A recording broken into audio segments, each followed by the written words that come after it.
Il existe beaucoup de théories FNAF, toutes différentes les unes des autres, chacun avec leur propre nom farfelu, et pourtant, aucune d'entre elles n'ont autant perturbé la communauté que Molten MCI. Molten MCI combine deux mots. Molten pour Molten Freddy, et MCI pour les enfants tués par William Afton lors du Missing Children's Incident.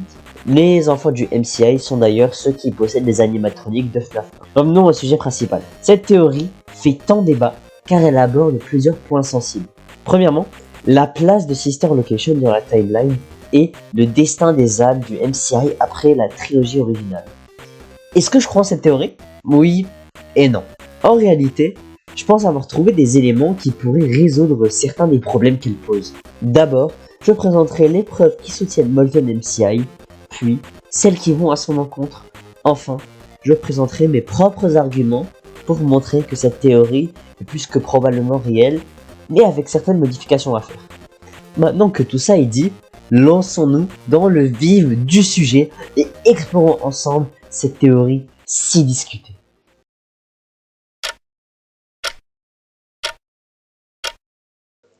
Déjà, pour commencer, qu'est-ce que Molten MCI? Molten MCI est la théorie qui suggère que les enfants du MCI, ainsi les premières victimes de William Afton, seraient présents à l'intérieur de Molten Freddy et Denard, à cause du fait que William aurait réutilisé les parties des animatroniques classiques après les avoir détruits dans Follow Me pour créer les Funtime Animatronics, et donc les âmes du MCI auraient pris possession du Funtime Animatronics et cette possession se serait transmise aux deux amalgames. Cette théorie place Sister Location entre FNAF 1 et FNAF 3 dans la timeline. Alors je sais que dit comme ça, sorti de nulle part, cette théorie peut sembler complètement irréaliste et tirée par les cheveux, mais restez avec moi. La majorité des preuves soutenant cette théorie se trouvent dans les livres, ainsi que dans FNAF 3, Sister Location, Hellpointed et Pizzeria Simulator. Premièrement, on remarque une similarité étrange entre les têtes illuminées apparaissant dans l'écran de la mauvaise fond de FNAF 3 et la tête de Molten Freddy. Les deux possèdent un œil gauche illuminé, un détail qui pourrait potentiellement les relier.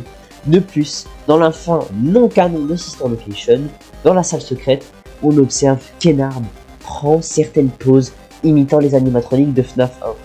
Et cela sans compter le fait qu'on se trouve littéralement dans un bureau quasiment identique à celui de FNAF 1, à la seule exception près de l'ouverture de ventilation qui se trouve juste devant nous. D'après un blueprint non utilisé de l'Insanity Ending de FNAF Pizzeria Simulator, Molten Freddy serait l'animatronique possédant le plus de remnants, en raison des constructions d'Afton. Cette phrase pourrait donc bien faire référence aux meurtres commis par Afton dans le passé, notamment celui des enfants du MCI. Une autre preuve soutenant cette théorie se trouve dans les livres. Dans The Fourth Closet, on apprend que William Afton récupère les parties des animatroniques classiques et les fait fondre pour utiliser leurs remnants à l'intérieur des Funtime Animatronics. Étant donné que d'après l'Insanity Ending, le Scooper est un appareil capable d'injecter et d'extraire le remnant, il est possible que le même processus ait été appliqué aux Funtime Animatronics. Toujours dans The Fourth Closet, Afton combine ensuite les endosquelettes des animatroniques classiques pour créer un sorte d'amalgame étrange. Un amalgame qui serait donc composé des 5 animatroniques d'origine. Par ailleurs, plusieurs parallèles existent avec les histoires de Candy Cadet qui parlent du fait de rassembler 5 choses en une seule. Ou encore la voice line Knock knock, I'm here de Molten Freddy qui pourrait faire écho à une histoire racontée par Candy Cadet où un homme frappe à une porte. De plus, dans le discours de l'Insanity Ending de FNAF 6, voilà ce que Henry dit. He set some kind of trap. I don't know what it was, but he led them there again. He overpowered them again, and he robbed them of the only thing that they had again. Cette phrase semble assez clairement faire référence aux événements des mini-jeux Follow Me. Le fait que William Afton ait leurré ses animatroniques, les ait dominés et puis volé la seule chose qu'ils avaient encore suggère que Afton aurait utilisé les parties des animatroniques classiques pour créer les Funtime comme le propose la théorie. Cependant, pour moi, la preuve la plus convaincante vient de Hellpointed. Dans un des niveaux Vents, précisément celui d'Enard en hard mode, on peut apercevoir dans le four situé devant nous 4 endosquelettes O1, donc ceux de FNAF 1, fondus ensemble. Ce détail ne peut pas être une simple coïncidence, surtout dans un niveau où l'ennemi principal est justement Ennard, aka un des principaux concernés par la théorie. Bref, vous l'avez compris, de nombreux éléments à la fois dans les jeux et dans les livres semblent pointer vers une même vérité, que Ennard et Molten Freddy seraient tous deux animés par les âmes du MCI. Malgré toutes ces preuves allant dans le sens de cette théorie, certains éléments viennent toutefois clairement la contredire.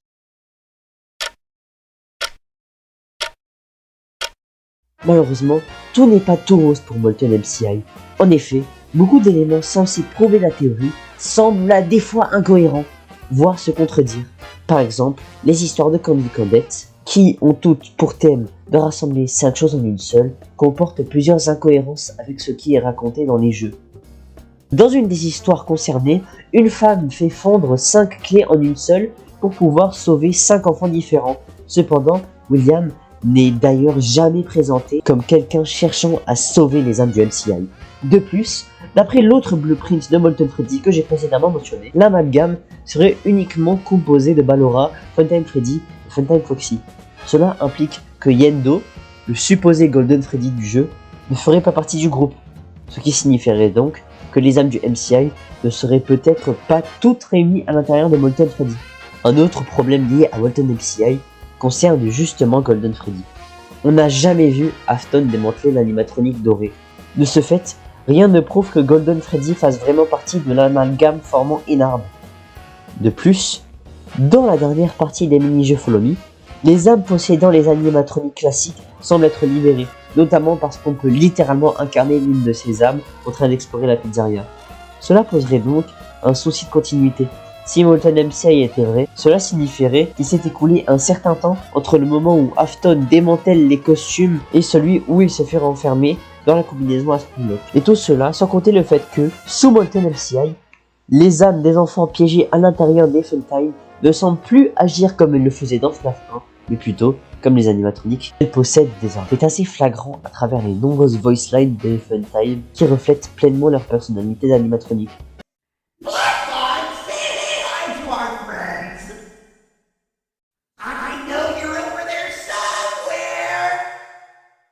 Théoriquement, sous Molten MCI, tout ce qui reste de Molten Freddy devrait être les âmes du MCI. Une question se pose alors, pourquoi Funtime Freddy, celui qui contrôle la masse, et les autres animatroniques présents dans le groupe, semblent-ils alors continuer leur RP? On pourrait supposer que le fait d'avoir eu leur corps fondre, puis être remodelé en un nouvel amalgame, aurait pu détruire les derniers fragments de conscience qu'ils possédaient. Cela pourrait potentiellement expliquer pourquoi les âmes à l'intérieur de Molten Freddy continuent d'agir comme les Funtime. Cependant, cette hypothèse nous amène à un autre problème majeur. Si les âmes du MCI ont réellement perdu leur conscience pendant la fusion, comment expliquer que Golden Freddy puisse toujours torturer William Afton dans Ultimate Custom Night? Eh bien, moi aussi je me suis longtemps posé cette question, mais je crois avoir trouvé la réponse. Voyez-vous, l'âme de Golden Freddy ne ferait pas partie du collectif composant Molten Freddy, ou au moins pas entièrement.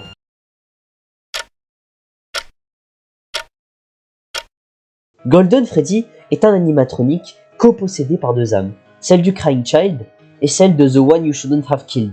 D'après les différentes voice lines qu'on entend dans Ultimate Custom Night, il semble évident que la personne torturant William est The One You Shouldn't Have Killed. Cela rendrait donc assez étrange l'idée que The One You Shouldn't Have Killed soit retrouvé à l'intérieur de Molten Freddy, vu qu'il semble suffisamment conscient pour garder son meurtrier en enfer et le torturer éternellement. Et même questionner le Crying Child sur ses derniers souvenirs dans le logbook. C'est pourquoi je pense qu'il y a 99% de chances que ce soit le Crying Child qui soit l'âme piégée dans Molten Freddy, et non celle de The One You Shouldn't Have Killed. Je sais que ça peut sembler assez bizarre, surtout dans une théorie déjà assez audacieuse, mais restez avec moi. Une des premières choses que j'ai remarqué en analysant cette théorie, c'était que l'amalgame d'endosquelettes O1 fondus ensemble, visible dans le niveau Hard Mode Vents de Ennard dans Endpointed, n'en compte que 4. C'est très étrange si tous les MCI sont censés être présents dans Molten Freddy, sachant qu'ils sont 5 au total. La vérité commence à se dessiner un peu plus clairement. Voyez-vous, par pure curiosité, je me suis dit que comme un des éléments confirmant ma théorie était présent dans le niveau de Ennard dans Endpointed 1, peut-être qu'il y en aurait un autre dans le niveau d'Ennard dans Endpointed 2. Et figurez-vous que j'avais raison, parce qu'on y trouve une carte de Jackie. Alors dit comme ça, on pourrait penser que c'est un détail sans aucun rapport avec tout ce que je viens de dire précédemment et que j'ai complètement perdu les pédales.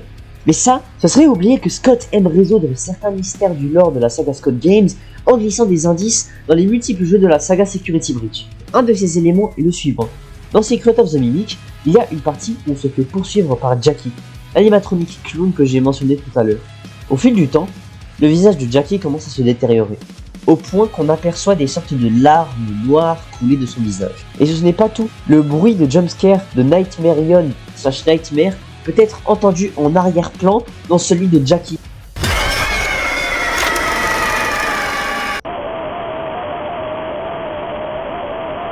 Ceci n'est pas une coïncidence. On sait que Nightmare et Nightmarion sont souvent présentés comme des Shadow Animatronics, comme l'indique le fichier du jeu FNAF où Nightmare est appelé Shadow Freddy. Or, ces Shadow Animatronics sont souvent implicitement liés aux âmes du MCI, très notamment avec la mise en place de Happiest Day, où en jouant en tant que Shadow Bonnie, on y contribue à sa préparation. Happiest Day a d'ailleurs été spécialement conçu pour que le Crying Child et les autres enfants du MCI puissent enfin passer à autre chose. Pourtant, lors de cette fête, une personne semble manquer à l'appel, l'âme de The One You Shouldn't Have Killed. En d'autres termes, c'est la seule âme du MCI qui a raté la fête, la seule qui ne faisait pas partie du groupe. En plus, on observe qu'une des voice lines de Molten Freddy parle d'une fête. Thanks for letting me join the party. I'll try not to disappoint. Peut-être fait-il donc allusion à Happiest Day. Une de ses autres voice lines semble évoquer le fait qu'une sorte de famille serait réunie au sein de la pizzeria de Pizzeria Simulator. Peut-être qu'il semble évoquer le fait que la famille Afton est pour une dernière fois réunie dans les profondeurs du labyrinthe. Et dans le cas où le Crying Child est dans Molten Freddy, cette voice line aurait tout de suite beaucoup plus de sens. Prenez-moi pour un fou si ça vous amuse, et moi je pense avec ferveur que tous ces détails sont présents pour une raison. Donc j'espère que vous avez aimé la vidéo. J'aimerais vous remercier pour le nombre de vues incroyable que la dernière vidéo a eu. Franchement ça fait chaud au cœur, vous n'imaginez même pas. Mais comme c'est la tradition de donner des noms un peu farfelus aux théories FNAF, je baptise cette dernière Happiest Molten. Parce que c'est les membres de Happiest Day qui sont présents dans Molten Freddy. N'hésitez pas à liker la vidéo si la théorie vous a plu, et à vous abonner pour ne rien rater.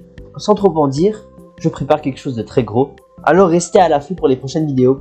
Allez, à la prochaine vidéo, et ciao!